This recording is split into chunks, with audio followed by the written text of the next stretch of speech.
દેરાણી જેઠાણી વચ્ચે એવો ઝઘડો થયો કે એકબીજાનું મોં પણ ના જોવાના સોગંદ લીધા. પછી જેઠાણીએ જે કર્યું તે વાત એક ઘરની છે, જેમાં એક પરિવાર રહેતો હતો. પરિવારમાં સાસુ સસરા, 2 દીકરા અને તેમની વહુઓ. મોટા દીકરાને એક દીકરી અને નાના દીકરાને એક દીકરો. આર્થિક રીતે ખૂબ સદ્ધર પરિવાર તો ન હતો, પણ ક્યારેક પૈસે ટકે ઘરમાં ખેંચ પડતી નહોતી. ઘરના મોભી અને 2 પુત્રો જે કંઈ કમાતા તેમાંથી ઘરનો ખર્ચ નીકળી જતો હતો અને સારી એવી બચત પણ થઈ જતી હતી.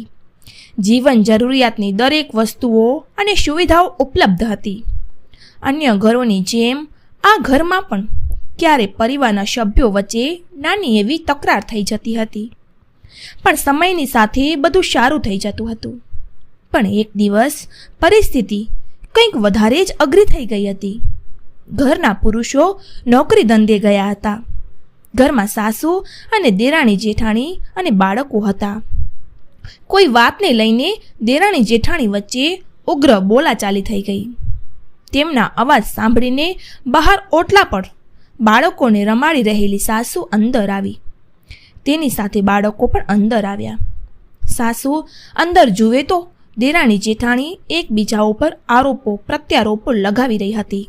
સાસુએ બંનેને શાંત કરવા અને સમજાવવાના પ્રયત્ન કર્યા, પણ બંનેમાંથી કોઈ સમજવા રાજી ન હતું.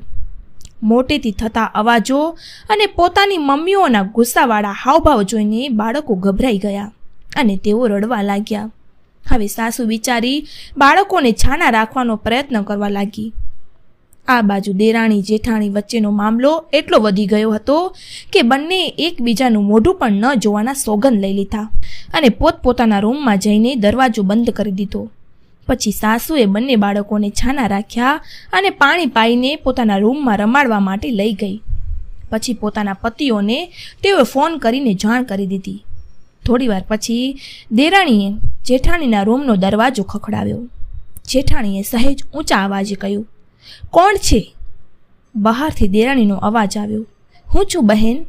જેઠાણીએ જોરથી દરવાજો ખોલ્યો અને બોલી, "થોડીવાર પહેલાં તો તું મોટી મોટી સોગંદ લીધી હતી ને, હવે અહીં શા માટે આવી છે?" દેરાણીએ કહ્યું, "બહેન, વિચારીને તો એવું જ ગઈ હતી, પરંતુ પછી મારી મમ્મીએ કહેલી એક વાત યાદ આવી ગઈ કે જ્યારે પણ તારી કોઈની સાથે બોલાચાલી થઈ જાય ને, તો તે વ્યક્તિના સદ્ગુણોને, તેની ભલાઈને યાદ કરજે.